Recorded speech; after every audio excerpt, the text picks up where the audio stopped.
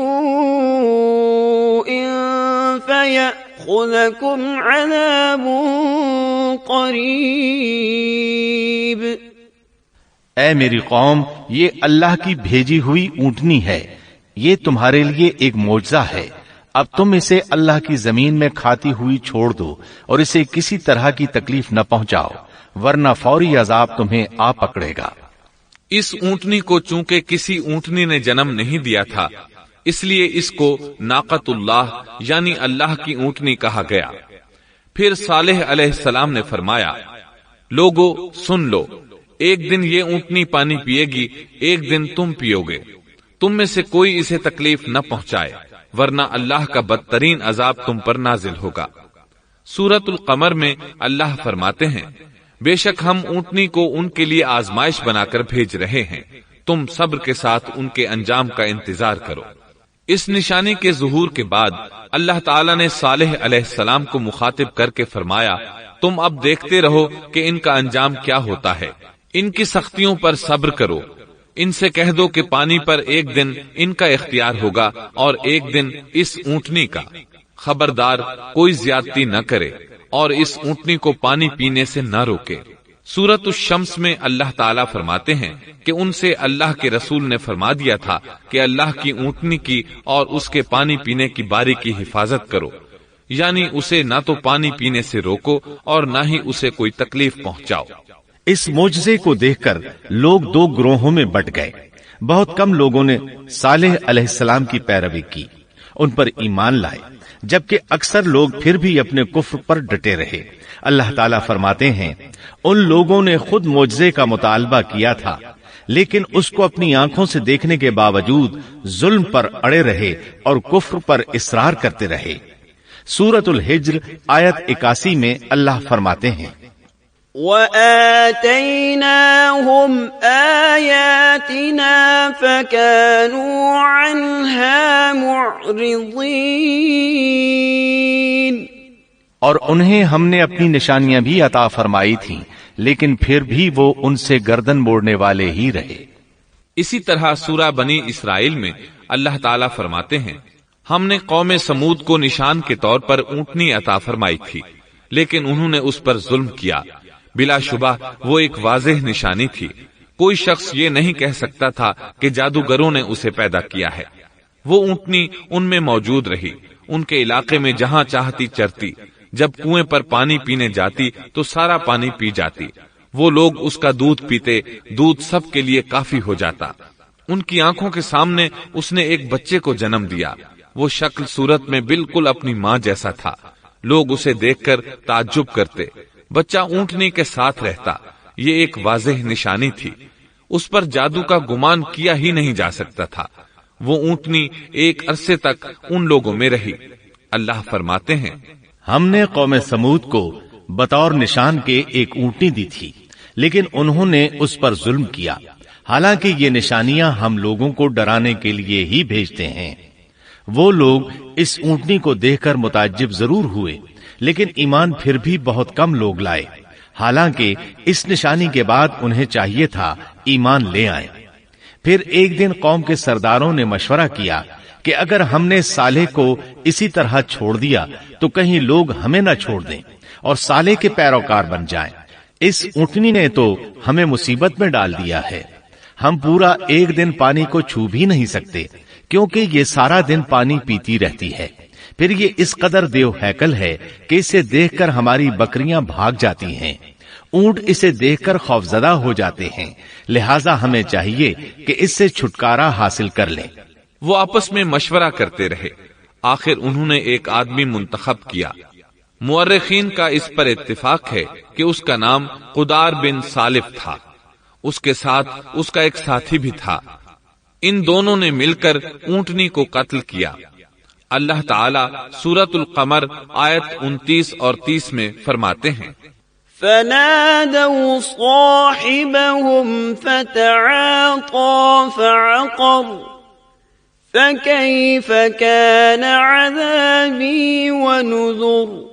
پھر انہوں نے اپنے ساتھی کو بلایا، تب اس نے ہاتھ بڑھایا اور اس کی کونچیں کاٹ دی، پھر دیکھا ہمارا عذاب اور ڈراوا کیسا تھا۔ اس قدار کے بارے میں نبی کریم صلی اللہ علیہ وسلم کا ارشاد ہے کہ پہلے لوگوں میں سے سب سے زیادہ بدبخت یہی تھا۔ اللہ تعالیٰ نے قرآن مجید میں اس کا ذکر یوں فرمایا ہے، فنادوا صاحبہم، پھر انہوں نے اپنے ساتھی کو پکارا۔ سورۃ الشمس میں اللہ فرماتے ہیں، اذ انبعث اشقاها، جب ان میں بڑا بدبخت شخص اٹھ کھڑا ہوا۔ یہ بدبخت قدار اٹھا، اپنے ساتھی کو ساتھ لیا اور اونٹنی کو قتل کرنے کے لیے تیار ہو گئے۔ آپس میں مشورہ ہوا کہ یہ نہ کہا جائے ہم نے اسے قتل کیا ہے۔ اس طرح باقی لوگوں نے بھی ان سے اتفاق کیا۔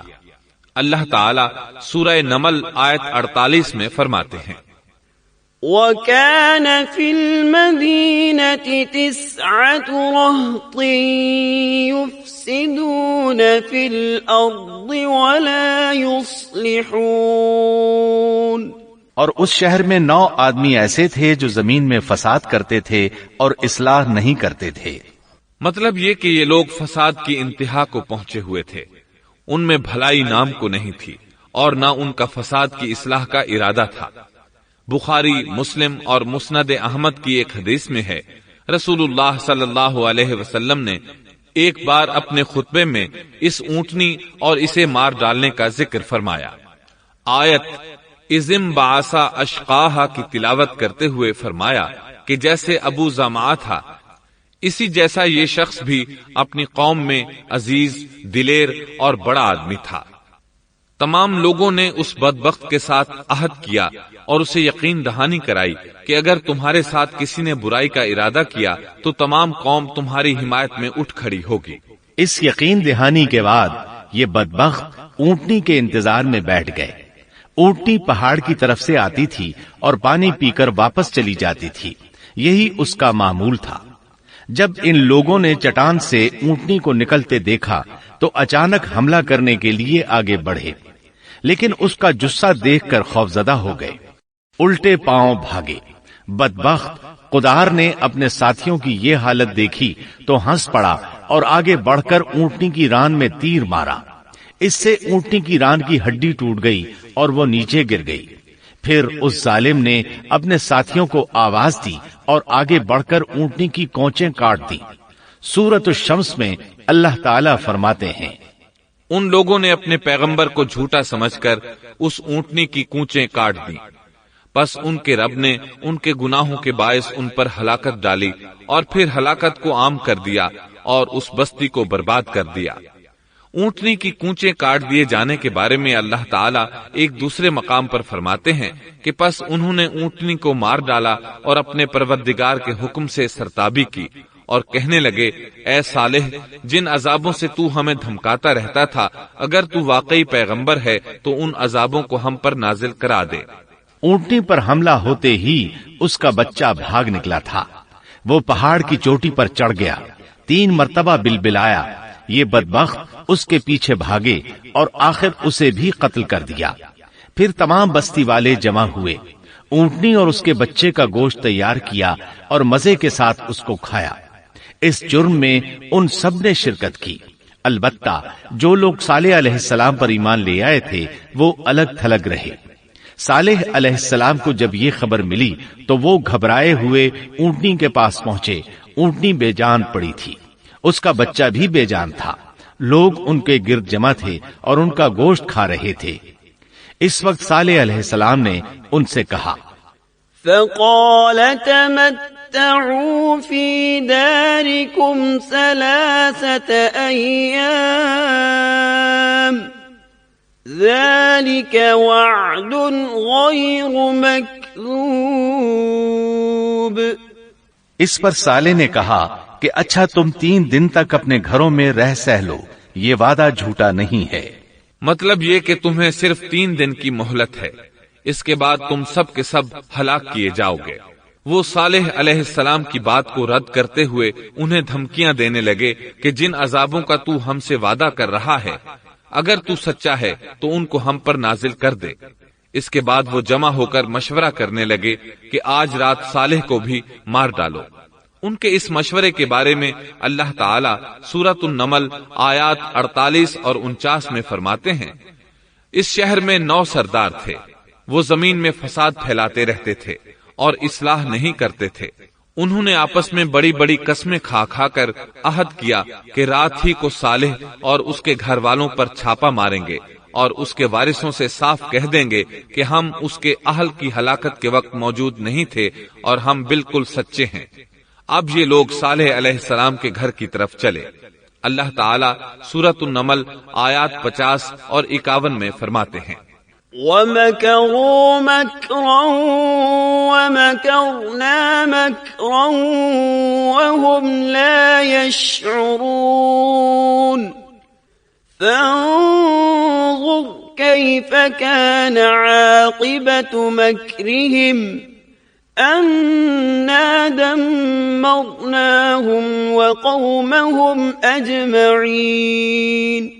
اور انہوں نے ایک داؤ کھیلا، سو ہم نے بھی ایک ایسا داؤ کھیلا کہ انہیں خبر بھی نہ ہوئی۔ پھر دیکھو کہ ان کے داؤ کا کیا انجام ہوا، ہم نے انہیں اور ان کی ساری قوم کو ہلاک کر دیا۔ صالح علیہ السلام کا گھر پہاڑ کی بلندی پر تھا۔ یہ فسادی لوگ ابھی اوپر چڑھ رہے تھے کہ زمین حرکت کرنے لگی۔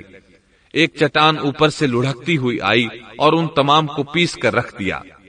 ان 9 فسادی لوگوں کی ہلاکت کے ساتھ ہی اللہ کے عذاب کی ابتدا ہو چکی تھی۔ چنانچہ صالح علیہ السلام نے اپنے ساتھیوں کے ساتھ اس بستی کو چھوڑ دیا، یعنی وہ ہجر کے علاقے سے نکل گئے۔ صبح ہوئی تو لوگوں نے ایک عجیب منظر دیکھا۔ قوم سمود کے تمام لوگوں کے چہرے زرد پڑ چکے تھے، وہ سب رونے لگے کیونکہ عذاب کے آثار شروع ہو چکے تھے۔ دوسرے دن تمام لوگوں کے چہرے آگ کی طرح سرخ ہو گئے اور تیسرے دن تمام کے چہرے سیاہ ہو چکے تھے۔ اپنی یہ حالت دیکھ کر سب لوگ رونے اور چیخ پکار کرنے لگے، اپنی قبریں کھودنے لگے۔ اب انہیں یقین ہو چکا تھا کہ عذاب کا وعدہ برحق تھا۔ اللہ تعالی نے انہیں پہلی قوموں کی طرح ایک قسم کا عذاب نہیں دیا تھا، جیسے قوم نوح کو صرف طوفان کے ذریعے ہلاک کیا گیا، قوم عاد کو صرف طوفانی ہوا کے ذریعے ہلاک کیا گیا، لیکن قوم سمود کو اللہ تعالی نے طرح طرح کے عذابوں سے دوچار کیا، اس لیے کہ انہوں نے اپنی مطلوبہ شرط پوری ہونے کے باوجود ایمان قبول نہیں کیا تھا۔ عذاب کی ابتدا زلزلے سے ہوئی، زمین حرکت کرنے لگی۔ اس کی وجہ سے وہ لوگ اپنے گھروں میں اوندھے کے اوندھے پڑے رہ گئے، ان میں اٹھنے کی طاقت تک نہ رہی۔ پھر آسمان میں سخت کڑاکا ہوا، اس کی ہولناک دہشت انگیز چنگھاڑ نے ان کے بھیجے پھاڑ کر رکھ دیے۔ ایک ہی لمحے میں ایک ساتھ وہ سب ڈھیر ہو گئے۔ ان کی ہلاکت اور تباہی کو بیان کرتے ہوئے اللہ تعالی سورۃ الزاریات آیات 43 تا 45 میں فرماتے ہیں، وَفِي ثَمُودَ إِذْ قِيلَ لَهُمْ تَمَتَّعُوا حَتَّى حِينٍ فَعَتَوْا عَنْ أَمْرِ رَبِّهِمْ فَأَخَذَتْهُمُ الصَّاعِقَةُ وَهُمْ يَنظُرُونَ فَمَا اسْتَطَاعُوا مِنْ قِيَامٍ وَمَا كَانُوا مُنْتَصِرِينَ۔ اور سمود کے قصے میں بھی عبرت ہے، جب ان سے کہا گیا کہ تم کچھ دن تک فائدہ اٹھا لو، لیکن انہوں نے اپنے رب کے حکم سے سرتابی کی، اس پر انہیں ان کے دیکھتے دیکھتے تیز و تند کڑاکے نے ہلاک کر دیا، پس نہ تو وہ کھڑے ہو سکے اور نہ بدلہ لے سکے۔ اسی طرح سورہ ہود میں اللہ تعالیٰ نے ان کی تباہی کا نقشہ اس طرح کھینچا ہے کہ ایک زور کی کڑک نے ان ظالموں کو آ لیا، پھر تو وہ اپنے گھروں میں زانو کے بل مردہ پڑے رہ گئے، ایسے گویا کہ وہ کبھی آباد ہی نہ تھے۔ سورۃ القمر میں اللہ نے ان کی رسوائی ان الفاظ میں بیان کی ہے، ہم نے ان پر ایک چیخ بھیجی، پھر وہ ایسے ہو گئے جیسے کانٹوں کی باڑ کا چورا۔ دوسری طرف صالح علیہ السلام اور ان کے ساتھیوں کو اللہ تعالیٰ نے اپنی رحمت سے نجات دی۔ اللہ تعالیٰ سورہ ہود آیت 66 میں فرماتے ہیں، فَلَمَّا جَاءَ أَمْرُنَا نَجَّيْنَا صَالِحًا وَالَّذِينَ آمَنُوا مَعَهُ بِرَحْمَةٍ مِنَّا وَمِنْ خِزْيِ يَوْمِئِذٍ إِنَّ رَبَّكَ هُوَ الْقَوِيُّ الْعَزِيزُ۔ پھر جب ہمارا فرمان آ پہنچا، ہم نے صالح اور ان پر ایمان لانے والوں کو اپنے فضل سے اس سے بچا لیا اور اس دن کی رسوائی سے بھی۔ یقیناً تیرا پروردگار نہایت توانا اور غالب ہے۔ اس قوم کے آثار آج تک باقی ہیں۔ مدینہ منورہ کے شمال مغرب میں ان کے گھر موجود ہیں۔ اب یہ علاقہ مدائن صالح کے نام سے مشہور ہے۔ سورۃ النمل میں اللہ تعالیٰ فرماتے ہیں، پس یہ ان کے گھر ہیں جو ان کے ظلم کے سبب ویران پڑے ہیں، بے شک اس میں دانش مندوں کے لیے نشانیاں ہیں۔ اللہ تعالیٰ نے ان کے نشانات کو آج تک باقی رکھا ہے تاکہ بعد میں آنے والوں کو یقین ہو جائے اور کسی قسم کا شک نہ رہے۔ عذاب کے آثار نمودار ہونے پر صالح علیہ السلام نے ان سے فرمایا تھا، اے میری قوم، میں نے تمہیں اپنے پروردگار کا حکم پہنچا دیا تھا اور میں نے تمہاری خیر خواہی کی، لیکن تم لوگ خیر خواہوں کو پسند نہیں کرتے۔ اس کے بعد صالح علیہ السلام اپنے ساتھیوں کے ساتھ وہاں سے ہجرت کر کے فلسطین آ گئے، وہیں رملہ نامی بستی میں رہنے لگے اور یہیں آپ کی وفات ہوئی۔ نبی کریم صلی اللہ علیہ وسلم صحابہ کرام رضی اللہ عنہم کے ساتھ تبوک تشریف لے گئے تو آپ نے مدائن صالح کے قریب قیام فرمایا تھا۔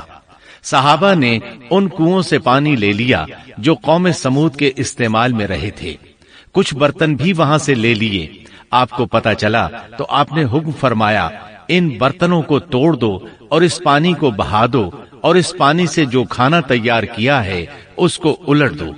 آپ نے انہیں ان گھروں میں داخل ہونے سے بھی روک دیا جن میں اللہ کا عذاب نازل ہوا تھا۔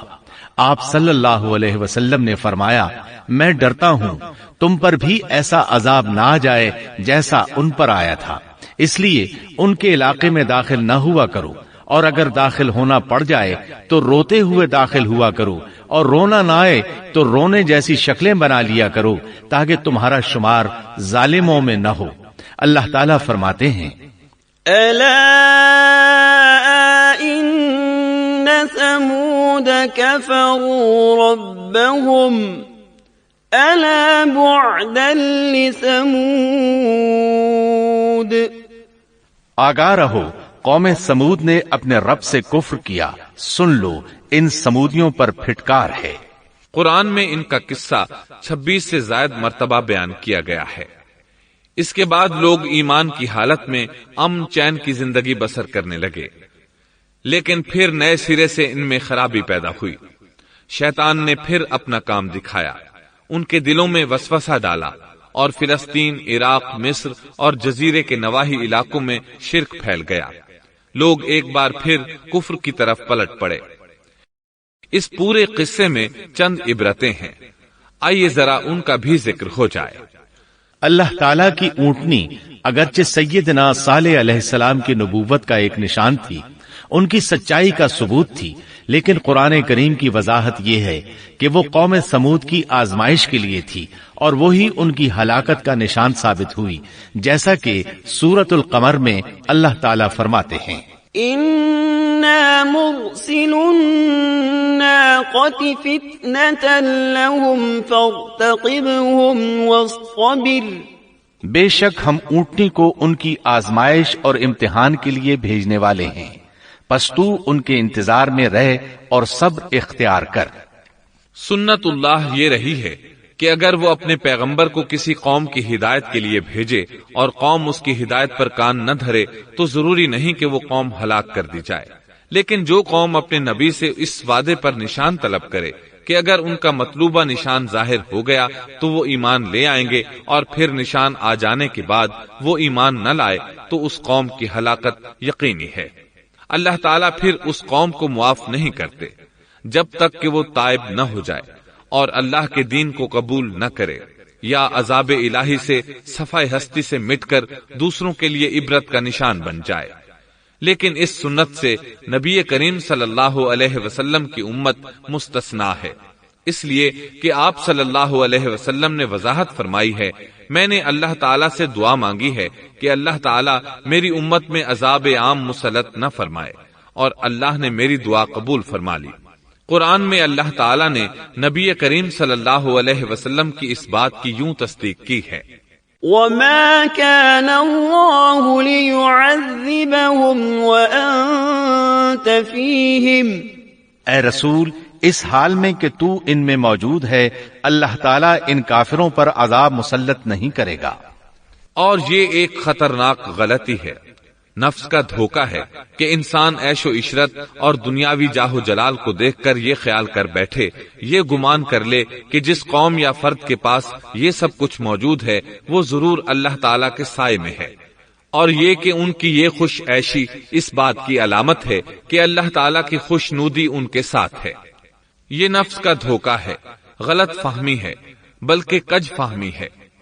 قرآن کریم کے اس واقعے میں جگہ جگہ اس بات کی وضاحت ہے کہ بعض اوقات زیادہ سے زیادہ خوش عیشی زیادہ سے زیادہ عذاب کا پیش خیمہ ثابت ہوتی ہے، اگرچہ قوموں کے لیے اس کی مدت چند ماہ یا چند سال نہیں بلکہ گھبرا دینے والی مدت ہی کیوں نہ ہو، مگر ہر قسم کی دنیاوی کامیابیوں اور خوش عیشیوں کے ساتھ جب ظلم، سرکشی اور غرور کسی قوم کا مستقل شعار بن جائے تو سمجھ لو اس کی تباہی اور ہلاکت کا وقت قریب آ پہنچا۔